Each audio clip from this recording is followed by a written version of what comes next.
Hello, listeners. Welcome to our channel, Learn English with Podcast. We've all been there, putting things off, telling ourselves we'll start in a minute, only to waste hours. Laziness isn't just about being tired. It's about habits, distractions, and mindset. In today's episode, we'll explore why we get lazy, its consequences, and how to break free from it. If you're ready to stop procrastinating and take action, this episode is for you. Let's dive in. But before we dive into today's topic, let's quickly introduce today's guests, Alan and Alice. They are here to help us. How can we overcome our laziness? Let's get started. Okay, let's be real for a sec. We've all been there, right? Hitting snooze maybe one too many times, and then that to-do list just glares at you. Oh, totally. That feeling of I'll do it later, that can really, take over your whole day. Exactly. But today, it's not about beating ourselves up for it. We're going deeper.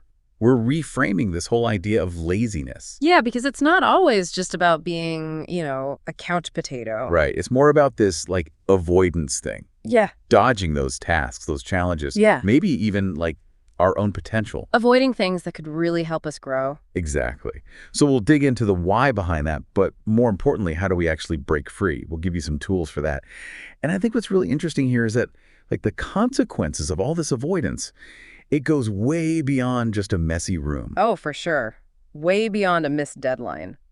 It's deeper than that. It can get kind of serious, right? Yeah, think about it. At work, if you're constantly putting things off. You see everyone else kind of moving ahead. Right. Stepping up, taking on new challenges. And you're just kind of stuck. Exactly. You start feeling left behind. And it's not just careers either, right? No, this avoidance thing, it creeps into everything. Personal life, relationships, you name it. Like missing out on learning that new skill or starting that side hustle you keep thinking about. Or even just nurturing those relationships that matter to you. Because it takes effort.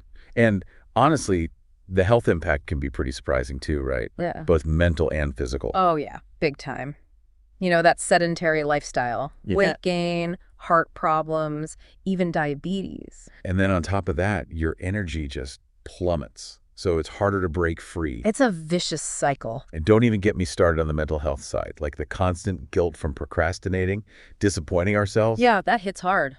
Low self-esteem, anxiety, even depression. It can spiral, right? Absolutely. Especially when those to-dos just keep piling up. That feeling of overwhelm just feeds the cycle. It's tough to break out of. But this one might surprise you. Laziness, or this avoidance, can even impact your finances. Now that is interesting. How so? Well, think about it. If you're not motivated to maybe look for that better paying job or invest in learning new skills or even just managing your money better. You're putting a limit on your potential. Right. You're missing those opportunities to grow your income. Yeah. And then there's impulse spending, right? Oh, yeah. When you're in that lazy mode, it's easy to just choose convenience. Order takeout again. Skip cooking a healthy meal. It seems small, but those choices, they add up. They totally add up. So we've got these missed opportunities, the health stuff, financial strains, laziness is this domino effect. Knocking down all these different areas of your life. But here's the thing that's even bigger, and this is what I find really fascinating. The biggest consequence might actually be that feeling of wasted potential. That's deep. It's that nagging voice in your head. What if I had started that project? What if I had learned that skill? It's like we're robbing ourselves. Totally. Because time, unlike money, you can't earn it back. Those moments you spend doing, unproductive things, they're gone. Powerful stuff. And I think that awareness can be a huge motivator. It can light a fire under you. Because remember, this isn't about being some kind of productivity robot. No, yeah. It's about living a life that feels full and meaningful, and being in control of your time. Exactly. So we've laid out the stakes here. Mm-hmm. But the good news is laziness isn't a life sentence, right? Nope. It's a habit. And habits, they can change. So where do we even begin? Well, the first thing is to understand this isn't about suddenly becoming a machine, cranking out tasks. Right. It's about balance, figuring out what's holding you back, and finding strategies that work for you. Working with yourself, not against yourself. I like that. Exactly. So let's get practical. What are some steps we can actually take? Well, this might sound a bit cliche, but finding your purpose. Your why. Exactly. When you have a strong reason, something that really resonates with you, it's way easier to stay motivated. It's not just about goals for the sake of goals. It's like, what do those goals mean to you? Deep down. Connecting to your values. Totally. So once you've got that why, how do we make it like concrete? Specific goals. Clear, measurable. Instead of saying, I want to get in shape, it's like, I'm going to run for 30 minutes 3 times a week. Something you can track. Right. It gives you a roadmap. I think that's so important. Vague goals are so easy to just push aside. Totally agree. But even when you have that clear goal and that strong why, sometimes taking that first step is the hardest part. Oh, yeah. What do we do about that? Visualization. It's more powerful than people think. Oh, interesting. Yeah, spend a few minutes each day actually picturing yourself achieving that goal. All the positive outcomes. Like a mental movie. Exactly. You're the star. I love that. And it helps your brain believe it's possible, right? Exactly. That mental picture gives you a boost, especially when you're feeling doubtful. So we've got our purpose, our goals, we're visualizing success. Now what? Let's tackle the big one, overwhelm. Ugh, yes. Because that's where laziness often comes from. Sometimes I look at my to-do list and I just want to hide. I hear all. The key here is breaking down those tasks into smaller steps, small wins. That builds momentum. Instead of trying to write the whole blog post in one go, you just start with the outline. Right, or even just the intro. One bite at a time. Exactly. And there's this great trick, the 2-minute rule. If it takes less than 2 minutes, do it now. Oh, I like that. Stops procrastination in its tracks. It does. Those small wins add up. They really do. What about those daily priority lists? Oh, those are key. Start your day by picking, like, the top 3 things you absolutely got to get done. Keeps you focused. Exactly. No more getting sidetracked. Okay, so we're being intentional about how we start our day. What about fear of failure? That can be a big roadblock. Oh, huge. And, perfectionism is often just laziness in disguise. Interesting. We put things off because we're scared of not doing them perfectly. That voice in your head, it has to be perfect, or it's not worth doing at all. The worst, right? How do we get past that? Embrace imperfection. Easier said than done. I know, but it's okay to make mistakes. In fact, those mistakes are how you learn. So shifting the mindset from perfect to done. Yes. Failure isn't a setback, it's a stepping stone. I love that. And the longer you overthink something, the scarier it gets.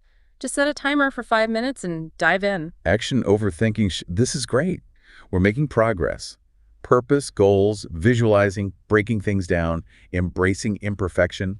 What's next? Habits, my friend. Oh, there we go. Because often, laziness is just ingrained patterns. So if you want real change, you got to replace those unproductive habits. Makes sense. But habits are tough to break, especially when you're feeling, well, lazy. True. But one of the best strategies, solid routine. The R word. Some people hate routines. I know, but it doesn't have to be rigid.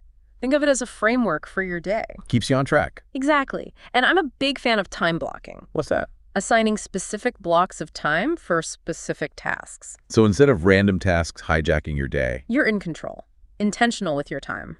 Okay, that makes sense. What else? Don't underestimate tracking your habits, even a simple notebook. Oh, like a visual reminder. Exactly. It keeps you accountable, whether it's exercise, water, sticking to your study schedule. Like a little cheerleader in your pocket. I love that analogy. Okay, this is good stuff. But distractions, man, they get me every time. Oh, yeah, they're energy vampires. Time and focus, gone. And you're left feeling drained and like you got nothing done. The struggle is real. First step is honesty.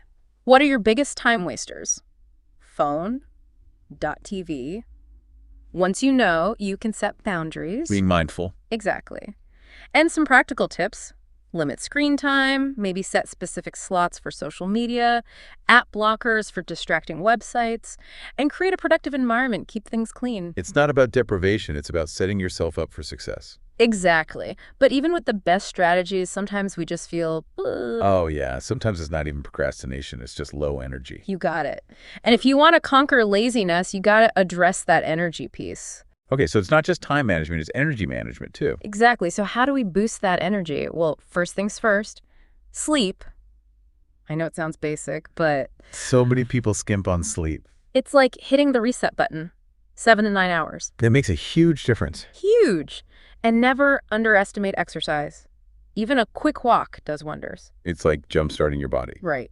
And what you eat, obviously, fuel your body with good stuff. Fruits, veggies, all that. Yep, avoid the sugar crashes. But even with enough sleep, exercise, healthy food, sometimes Yeah. you still need discipline. Ooh, discipline. The secret ingredient. It is, and it starts with small commitments. Don't try to change everything overnight. Maybe wake up 10 minutes earlier or read for 15 minutes before bed. Baby steps. Exactly. And boundaries are key. Learn to say no to things that drain you or don't align with your goals. Protecting your time. Yes. Oh. And accountability. Share your goals with someone. Find a buddy. Like a personal cheerleader. Totally. So? But now we got to talk about the voice inside your head. Your thoughts, they have power. Oh, tell me about it. That inner critic can be brutal. If you keep telling yourself, I'm lazy or I can't do this, you're setting yourself up to fail. It's like self-sabotage. How do we fight that? Challenge those limiting beliefs. When you hear that negative voice, stop and ask, is that really true? Remember times you did succeed. Reminding yourself of your strength. Exactly. And affirmations. Powerful stuff. I am capable. I have the energy. Planting those positive seeds. Yes. And celebrate the small wins. Every little task you finish. Acknowledge your progress. You got it. Build that positive feedback loop. So it's not just what you do, it's how you think about it. Totally. And remember, self-care. Laziness can be a sign of burnout. Oh, it's true. Make time for things you enjoy. Relax, recharge. It's about balance. Okay, makes sense. You can't pour from an empty cup. Exactly. Cultivate that growth mindset. See challenges as chances to learn, not things to avoid. So you're always growing, expanding. Exactly. Okay, we've covered a lot here. Understanding laziness, reframing your mindset, building those positive habits. It's clear, laziness is more than just being lazy. It's deeper than that. It has real consequences.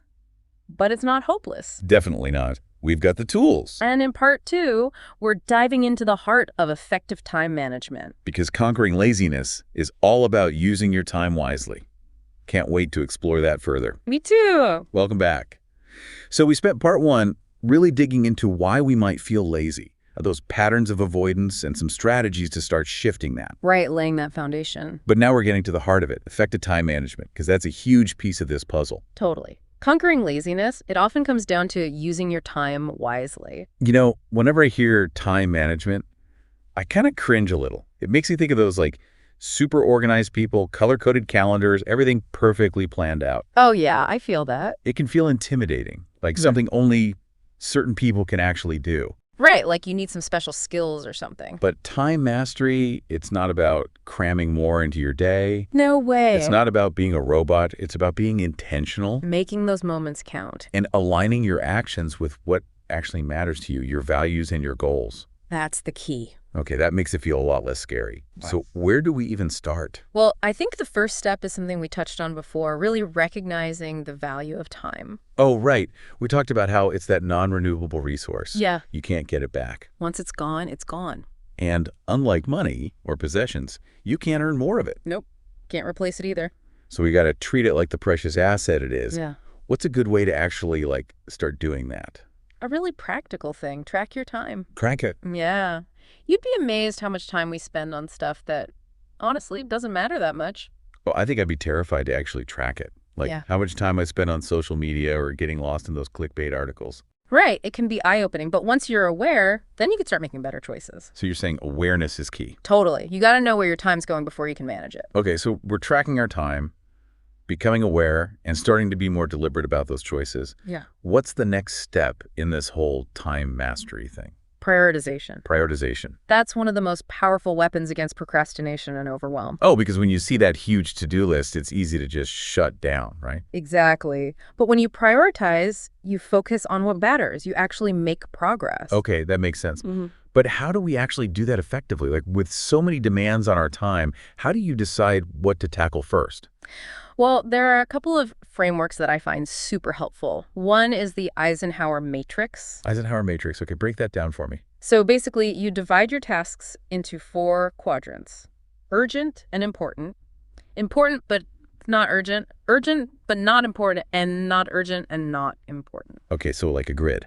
Exactly. And it helps you see clearly what needs your attention right now. So like those urgent and important things, those are the deadlines, fire drills, things you can't ignore. Yep. Then there's the important but not urgent stuff. This is the stuff that helps you reach your long-term goals. Personal development, planning, relationships. Right. It's easy to neglect these because they don't have that immediate pressure. But they're important for the big picture. Totally. And neglecting them can have consequences down the line. So those are the ones that often get pushed aside when we're feeling stressed and overwhelmed. Yeah, we put out the fires, but forget to tend to the things that actually move us forward. Okay, so that's 2 quadrants. Yeah. What about the urgent but not important things? Those are the interruptions, requests from others that need attention but don't really contribute to your goals. Those are the worst. The emails, the notifications, things that make you feel busy but not actually productive. Exactly. They can totally derail your day. Okay, and then the last quadrant, not urgent and not important. Time wasters. Mindless scrolling, binge watching when you have other things to do, those rabbit holes online. The things we need to eliminate. Yep, get rid of them. Okay, so the Eisenhower matrix, it's like a sorting system. It helps you decide what needs attention now, what can wait, what you can maybe delegate, and what you can just get rid of. Exactly. It brings clarity. Love it. What about that 80-20 rule I've heard about? Is that related? Yes. It's another helpful framework. It basically says that 80% of your results come from 20% of your efforts. So it's about figuring out what those high-impact activities are, the ones that really make a difference. Right. The stuff that actually moves the needle. But how do you figure out what those 20% activities actually are? It takes some self-reflection. You got to look at your tasks and ask, which of these will have the biggest impact on my goals? Often, it's a smaller number of things that really drive your success. So you're saying it's about focusing on those high-value tasks, even if it means saying no to some other things? Yes. And to help you stay focused on those priorities, I always recommend making a daily to-do list. Okay, I am all about to-do lists, but sometimes they can get out of control. Like mine is a mile long. The key is to keep it simple, just the top 3 to 5 things you absolutely have to get done that day. Okay, so less is more. And make those tasks specific. Don't just write work on project. Break it down. Like outline the introduction, research statistics. Exactly. Smaller, more manageable steps. And as you finish each one, you check it off. Oh, yeah, that feeling of accomplishment, it keeps you going. I love checking things off my list. Okay, so we've talked about understanding the value of time, prioritizing with those frameworks, daily to-do lists.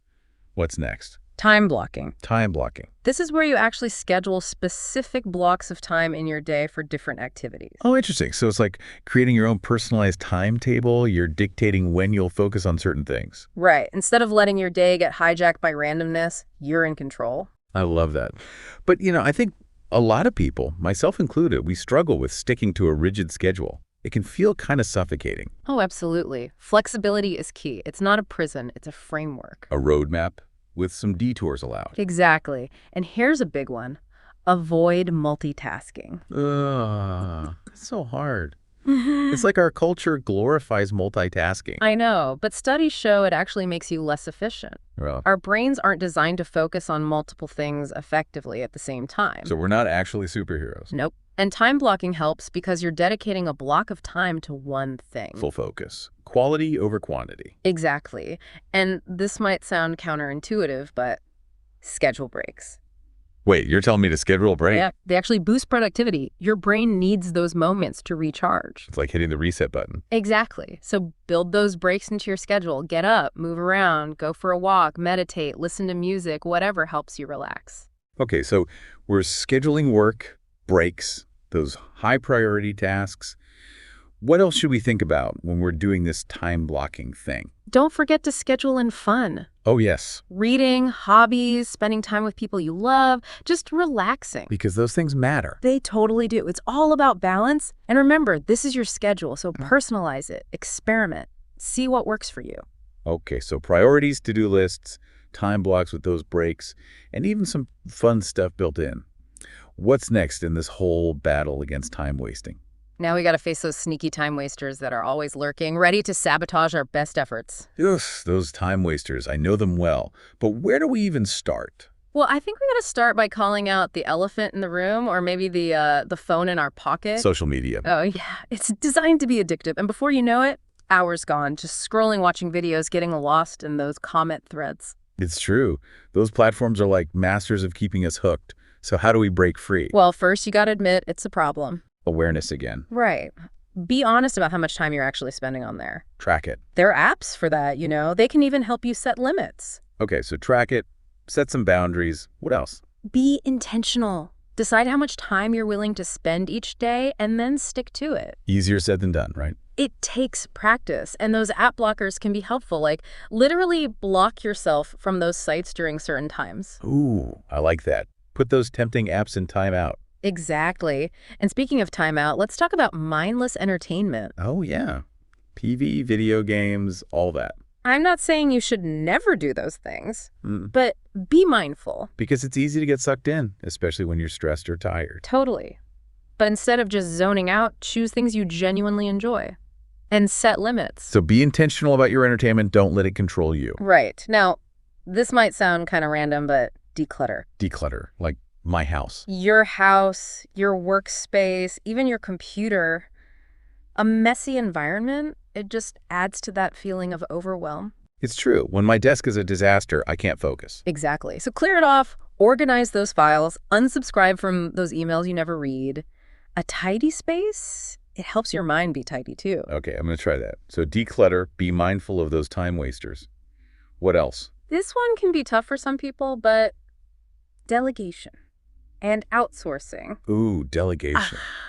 That's hard for me. I like to be in control. I get it, but when you delegate, you're freeing up your time and energy to focus on the things that only you can do. It's about leveraging other people's strengths. Exactly. And this applies to work and personal life. So at work, delegate to colleagues, and at home, maybe outsource some of those chores. Cleaning, grocery shopping, meal prep. Asking for help, it's not a weakness. It's actually a sign of strength, right? Totally. And it goes hand in hand with learning to say no. Oh, saying no is so hard. It is, but it's essential because saying yes to everything, that leads to burnout. So protecting your time and energy by saying no to things that aren't important? Right. You don't even need a big explanation. I can't commit to that right now is enough. Simple and direct. I like it. So we've talked about these external strategies, schedules, to-do lists, but there's that internal piece too, right? Oh, yeah. Energy management. We talked about sleep, exercise, nutrition, but it's about more than just those basic things, isn't it? It is, because time isn't just quantity, it's quality. If you're drained, even with the perfect schedule, you're not going to get much done. It's true. So how do we manage that energy piece effectively? Well, first, pay attention to your natural energy flows. Are you a morning person? Yeah. Night owl. Structure your day accordingly. Working with your body's natural rhythm. Exactly. And remember, personalize it. What works for someone else might not work for you. So experiment. And don't forget those breaks. When your energy dips, step away. Fresh air, movement, whatever helps you recharge. It's about listening to your body. Yes. Now, this one might sound counterintuitive, but slow down. Slow down. But we're talking about productivity. I know, right? But think about it. When you're rushing all the time, you make mistakes, you feel stress. You sacrifice quality for speed. Exactly. But when you slow down, you focus better. You think more clearly, you're more present. Okay, that makes sense. Quality over quantity. And this applies to everything, not just work. Meals, walks, even quiet moments. When you slow down, you savor those experiences more. So it's about being present in each moment. Exactly. And that brings us to mindfulness. Mindfulness. Okay, I've heard that word a lot, but how does it fit in with all this? Mindfulness is about being present without judgment. Noticing your thoughts, feelings, but not getting swept away by them. And that awareness, it helps you make conscious choices about how you spend your time. So instead of just reacting automatically, you're choosing how you respond. Right. Like if you notice you're stressed, take a few deep breaths, go for a walk, meditate. Hitting pause before you react. Exactly. You're in control. Okay, so mindfulness, it's not just about relaxation. It's about being more intentional with your time. Totally. And when you combine all these things, those external strategies with that internal awareness, that's where the magic happens. right, it unlocks a whole new level of productivity. And honestly, joy too. Okay, so we've covered a lot. Prioritizing, boundaries, slowing down, mindfulness, energy management. But I feel like even with all this, it's easy to slip back into those old habits. Oh, yeah. It happens. That's why it's important to regularly check in with yourself, like do a time audit. A time audit. At the end of the week, look back at how you spent your time. Did you hit your goals? What worked? What didn't? What were your biggest time sucks? So making sure your actions match your intention. Exactly. then you can adjust for the next week. It's a process, a journey. It is. And remember, it's not about being perfect, it's about progress. Be kind to yourself. Celebrate those wins. Learn from the stumbles. Because ultimately, it's about finding a way to manage your time and energy that works for you, that helps you live a more fulfilling life. That's what it's all about. Well, this has been amazing. So much good stuff here. I'm feeling inspired to actually put these strategies into action. I love that. But before we go, one last thought. Imagine a world where everyone really embraced these principles. Intention, focus, purpose. What kind of world would that be? Right? What could we achieve? So my challenge to you and to everyone listening, take what you've learned today and start using it. Start small, be consistent. And don't be afraid to experiment, because when you master your time, you master your life. Master your time, master your life. I love that. It's a great reminder that we have the power to create the life we want. We absolutely do. This deep dive has been incredible. So many insights, practical strategies for taking back control. Remember, it's not about being perfect. It's about progress. And taking action. Creating a life that you love, that aligns with your values. So to all our listeners, you have the power to overcome those moments of, I'll do it later, and create a life that's full of purpose and meaning. It starts with one step. So what will your first step be? Thanks for joining us on this deep dive into conquering laziness and mastering your time. We hope it's given you some tools and inspiration to create that amazing life you deserve. Until next time, keep learning, keep growing, and keep making the most of every moment. Thank you for watching. Meet you in the next podcast.